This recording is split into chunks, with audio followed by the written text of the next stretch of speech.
খবরদার, মন চাইলেই যা মনে চাই মুখ দিয়ে বলা যাবে।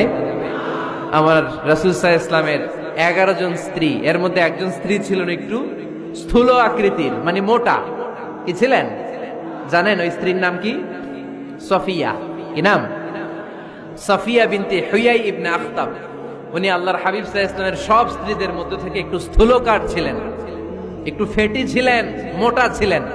আম্মা জান আয়েশা একবার ওনার প্রতি রেগে আল্লাহ রাসূল সাল্লাল্লাহু আলাইহি ইসলামের কাছে বিচার দিলেন যে আপনার মুটি বউ, মুটকি বউ। আল্লাহর হাবিব সাল্লাল্লাহু আলাইহি ইসলাম এই কথা শুনে রেগে গেলেন। আয়েশা, এটা তুমি কি বললা?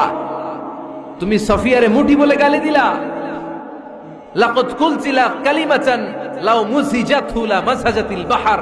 আয়েশা, তুমি এমন একটা কথা সফিয়ার শানে বলেছো, এই কথাটাকে যদি সাগরের মধ্যে ঢেলে দেওয়া হয়, এই কথাটার তিক্ততা আর পঙ্কিলতা পুরো সাগরের নীল পানিকে মুহূর্তে কালো করে দিবে। এজন্য খবরদার, জিহ্বা